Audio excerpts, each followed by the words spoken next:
Over here in Sedona, Arizona, getting to drive the all-new Jaguar XF. This vehicle is built on a common architecture with the next new Jaguar, which is the XE. That's about the 3 Series competitor, a bit smaller than this mid-size car. And the new F-Pace, that's the new crossover that's coming from Jaguar. They're all sharing a common aluminum architecture to be lighter, stiffer, more responsive, and give that classic Jaguar handling. So we're here in Arizona to take this car out on a nice long road trip to find out what it's all about. There's of course competing priorities of more luxury but lighter weight and better fuel economy. So that's why we chose to go all aluminum structure. So the structure is lighter weight, but it is stronger than the outgoing car. It actually is slightly shorter overall, but it has more space inside because it has a longer wheelbase, more headroom inside, even though the car is lower. So we've carved out more space. It has to be a Jaguar after all, so it has to drive great, and that's the key.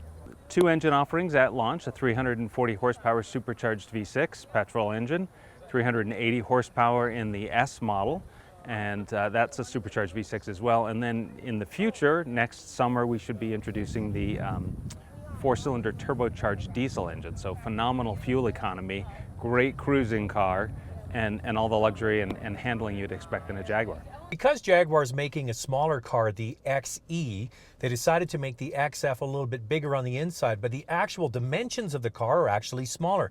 It's a 1/4 inch shorter than the old XF, but what they did was they made the wheelbase longer by 2 inches, so that adds more space, especially in the back seat, which it probably needed. Just over 1 inch of extra legroom for rear passengers, and the roofline is cropped a little bit more to give it a sexy silhouette, but they dropped the seats down. There's actually more legroom in the back of this car than there was in the old car. Plus, they've added heated seats in the back.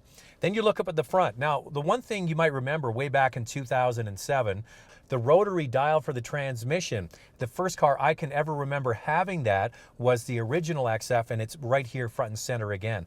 The dash is being cleaned up. The previous XF, the previous model, was a fine car, but the interior was starting to look a little bit dated. Now it looks really quite polished and fine looking. Instrumentation on the dashboard. The head unit is much more advanced now. It has a system that allows you to pair certain apps with either Android or Apple devices, and coming down the road, Android Auto and Apple CarPlay. The screen you get here is 8 inches. They're going to have what's called the Pro version sometime next year, which will have a bigger 10.2-inch screen. So I think that one really would look quite smart. Also, there's an optional screen you can get in the center cluster that makes the whole screen a TFT, very similar to what you see in the Range Rover products. So a much nicer looking cabin. Now let's take it for a drive and see if all of the refinements in this whole new platform add up to a better driving car. So this new Jaguar XF has 75% of it is made out of aluminum. That's an amazing accomplishment, and Jaguar claims that they're the world leaders in producing mass-produced vehicles out of aluminum, and they've been doing it for a long time. This car is 28% stiffer and 11% lighter, and that all adds up to make it 9% more efficient.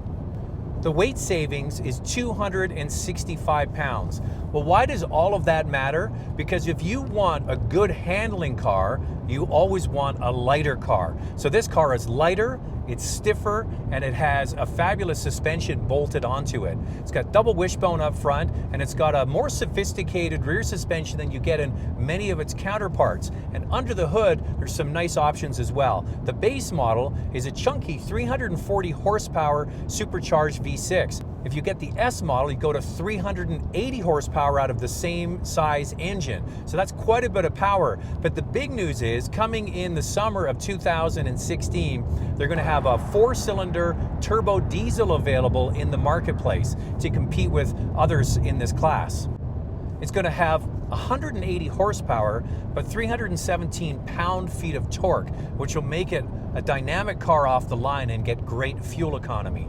The one thing I'm really impressed with this car is it just feels really well made. First of all, the suspension is fantastic, and you can tell they've invested in a high quality suspension because it's just soaking up all the bumps. So it gives you the luxury side in spades in a quiet cabin, but it also gives you great driving dynamics. So you get a lighter car, a more dynamic car, even a powerful car, and a good looking package.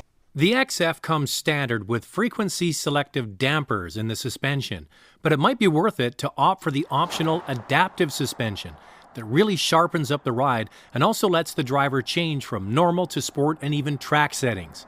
There is an all-wheel drive system, but it's a rear bias for better handling. And the car also comes standard with torque vectoring braking for a crisp driving car, but it remains very smooth at the same time. The S version can make a run to 60 miles an hour in just 5 seconds, yet this car is 9% more efficient. As I mentioned at the beginning, the XF is the beginning of a 3-car offensive that's coming for 2017. Next up is the XE Compact Premium Sedan, and this vehicle, the F-Pace, all built on a common aluminum architecture. The XF has been a great introduction, and I can't wait to drive these two. Thanks for watching, and be sure to subscribe. To watch a video blog all about the new Jaguar products and the Range Rover diesel, click the picture on the left.